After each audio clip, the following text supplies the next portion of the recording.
প্রিয় সহকর্মী ভাই বোনেরা, আসসালামু আলাইকুম। আমি আপনাদের মতো সাংবাদিক এবং আমি একজন অভিভাবক। সবসময় আমার অবস্থানটা থাকে ক্যামেরার ওই পাশে। আজকে একটা সঙ্গত কারণে ক্যামেরার এই পাশে আমি দাঁড়িয়েছি, কারণ আমি ফিল্ডে কাজ করি, মানুষের কাছে যাই। আমি নিজেও একজন ভুক্তভোগী। আমার একটা সন্তান আছে। আমার সন্তান ক্লাস 4-এ পড়ে। এবছর তার পুরো ভর্তি করতে 45,000 টাকা দিতে হয়েছে। গত বছর দিতে হয়েছিল 42,000 টাকা। তো আমি একবার চিন্তা করে দেখলাম যে যাদের বাসায় 3টা বাচ্চা আছে সেই ফ্যামিলিগুলোর কি অবস্থা। আপনারা জানেন যে বাংলাদেশে অধিকাংশ মানুষ মধ্যবিত্ত, নিম্ন মধ্যবিত্ত এবং নিম্নবিত্ত। আমাদের সম্পদ নেই, আমাদের বাড়ি গাড়ি নেই। আমরা যারা নিম্ন মধ্যবিত্ত আমরা মনে করি আমাদের সন্তানটাই হচ্ছে আমাদের সম্পদ। এদেশের মানুষ সারা জীবন সন্তানের জন্য সর্বোচ্চ করে। কেন করে? আমার সন্তান একদিন বড় হয়ে আমাদের সম্পদ হবে। আমার সন্তান আমাকে শেষ বয়সে দেখবে, আমাকে খাওয়াবে, পড়াবে।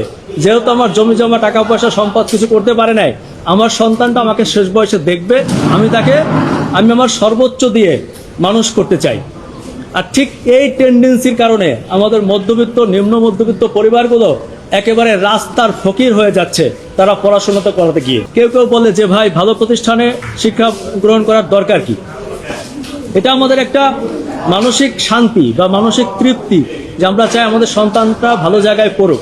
আপনারা দেখবেন যারা বেশি নিম্নবিত্ত, যারা বস্তি লেভেলে থাকে, পাইপের মধ্যে বসবাস করে, আমি দেখছি তাদের বাচ্চাটাকেও সুন্দর ফিটফাটভাবে একটা স্কুল ড্রেস পরানো হয়।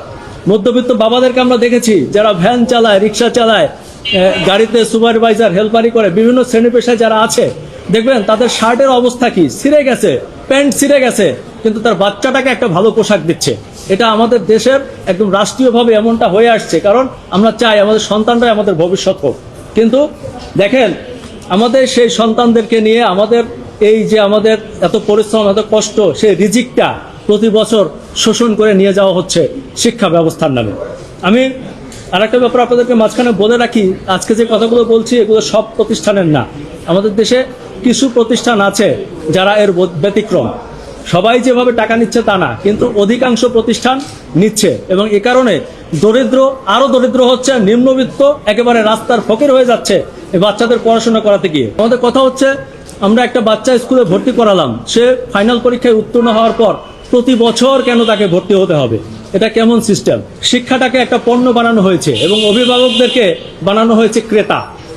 আর এই পণ্য আর ক্রেতার মাঝখানে প্রতি বছর প্রায় 10,000 কোটি টাকার একটা বাণিজ্য তৈরি হয়েছে বাংলাদেশে। এটা আমরা চ্যালেঞ্জ করতে চাই।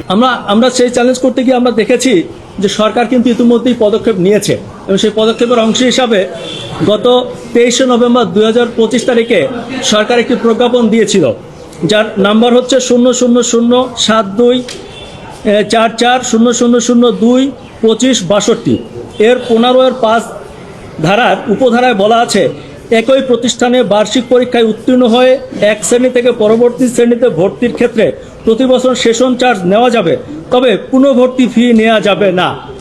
এটি একটি গুরুত্বপূর্ণ প্রজ্ঞাপন, যেটি স্বাক্ষর করেছিল রেহানা পারভীন, শিক্ষা মন্ত্রণালয়ের সচিব।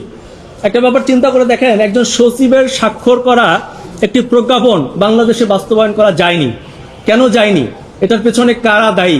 10,000 কোটি টাকা প্রতি বছর বাণিজ্য হচ্ছে, এভাবে চলতে পারে না। আমরা তাই বাংলাদেশ আইন ও অধিকার এই সংগঠনের পক্ষ থেকে আজকে মহামান্য হাইকোর্টে আমরা একটি রিট পিটিশন করেছি জনস্বার্থে, যেখানে স্পষ্ট আমরা 3টি নির্দেশনা চেয়েছি।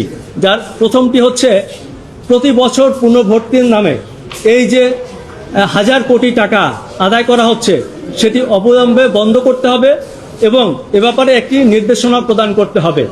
দ্বিতীয়ত হচ্ছে, যারা এবছর অলরেডি পুনর্ভর্তি হয়েছে, হাজার কোটি টাকা দিয়ে যেসব প্রতিষ্ঠানগুলো এই টাকা নিয়েছে সেই টাকাগুলো ফেরত দিতে হবে, এ ব্যাপারে একটি নির্দেশনা প্রদান।